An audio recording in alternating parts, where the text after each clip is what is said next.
I'm now speaking to the unfortunate losing coach, Marc Anthony. Marc, you would have been bitterly disappointed with the final result, probably not with the team performance, but with the final result. Yeah, look, the result was very disappointing for us, especially, coming here and 2-0 at half time. We needed to score the next goal to keep ourselves in the game, and we did, and I think we were well on top second half. But yeah, look, football's a funny game, and a lot of people would have thought we were going to go on and win the game at 3-2, but like I said, they're the best team in the league for a reason. They've got themselves off the canvas at 3-2 and went on to win the match. And well, if it's any consolation to you, Chris is bitterly disappointed with his team's performance. Basically the opposite to you, bitterly disappointed with the team's performance but delighted with the result. But as he said, really you were robbed. Yeah, look at it as what it is at the end of the day. It's disappointing for us, you score 3 goals, you get yourself in front, and how long can you hold it for? 2 minutes? 2 minutes is unacceptable, at any level, really. You can't go and score 3 goals away from home and then give them one back 2 minutes later, so that caused us problems. But, even after that, at 3-3, we were trying to force the issue, we were trying to win the game. Not that Bayswater weren't, but we were trying to force the issue. And like I said, they've got quality all over their side, and if you could give good players chances, they're going to score. And it was disappointing in the end. You were disappointed with the penalty decision, obviously. I won't ask you to comment on the referee's decision on that, but it was, I suppose, 50-50, yeah? Yeah, look, like I said, for where I was standing, it's difficult. Look, I can't make that call for where I was standing, but the referee was in a better position. I'm just going on the reaction of my players, and my players says it wasn't a penalty. So, yeah, look, that's disappointing, but things happen for a reason, and the reason for us is we shouldn't have put ourselves in that position to let him get in the box. We could have made the tackle outside the box, we could have stopped the danger, and we never done that, and we were punished for it. Yeah, you probably, I suppose, looking back on it, all 4 goals would probably go down to defensive blunders, would you? Or, shall we say, not as strong a defence as you would have liked? Yeah, look, like I said to the boys there, it's not just the defence's fault, as in it's the defence of the whole side. Your strikers, your midfielders still have to defend, but defensively as a team we weren't good enough today. We gave them a lot of sloppy goals, and it's pretty much the story of our season. Like I say, our lads, we've scored some absolute fantastic goals today, but we really have to work our arse off to score them. Yet we give teams goals, and it's very disheartening to see, but we'll keep at it, and we'll see if we can cut out these silly errors, and hopefully one day we'll put them in the back of the net and we'll keep them out the other side. So I presume you would be looking now at next season at this stage, because you're not going to win the league, let's face it.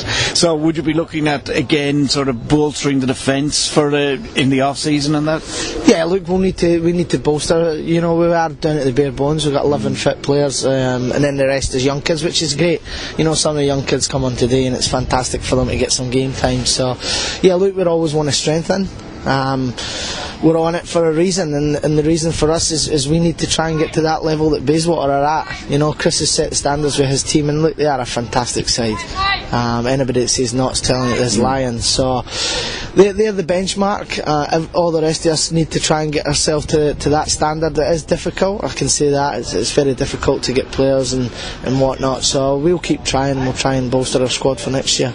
Yeah, and just on Bayswater, they are a quality side, they've got depth. Again, though, they were in a situation that all their bench players were from the reserves as well. Yeah, well, that's it. You've got to give the young guys a chance anyway. If you can blood them in, Chris might be in a fortunate situation where he could have the league tied up in maybe 3 or 4 games, and he might be able to start these younger kids. And it's a fantastic position to be in. Yeah, well, the thing for Chris is they've now put themselves under pressure where they could go the whole season unbeaten, so that's probably the next thing. And again, that's to the credit of their players. It is difficult. I've played the game. It's difficult to keep the same standards week in, week out, and to keep winning games week in, week out is very difficult, especially when you're the benchmark. But as you've seen today, Chris's side have just got that habit of winning games. Yeah, and the performance up front of Rory Patterson was quite outstanding today. Yeah, look, Rory, like I say, he's a goal scorer. You know, out and out goal scorer. He's the pedigree he had before he came. We knew everything about him, so we know he's got quality there. And if we can get the ball up to Rory, we know he'll score goals. The first half, he was a little bit starved the ball. Second half, we got the ball up to him. He caused him a hell of a lot of problems, and he got himself on the score sheet a couple of times. Unfortunately, Mr. Maralunda got 3, so I think he's still ahead of the scoring charts. Yeah, I think the three today would have put him on top again. But look, it's great to see 2 really good strikers on the same pitch on opposite sides. Yeah, well, that's it. Yeah, look, Rory's a different class striker, and obviously Gustavo, you know, in my opinion, you know, Gustavo should be playing A-League, pure and simple. You know, Glory haven't got a striker. Why would they not take a chance on someone like Gustavo? He scores goals, he creates opportunities, his attitude's fantastic.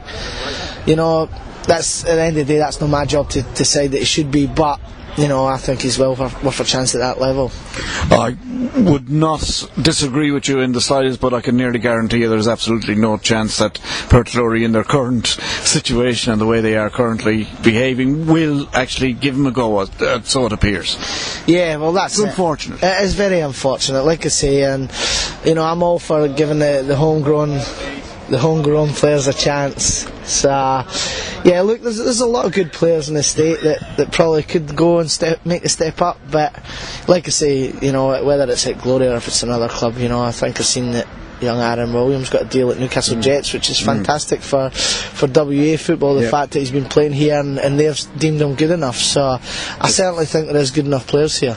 Yeah, I think I'd go along with you, especially with some of the talent that had left even at the end of last season and isn't here this season. Mark, thank you very, very much. I know it's disappointing for you, but it's great that you actually take the time to talk to us. Not a problem. Thanks very much. Cheers.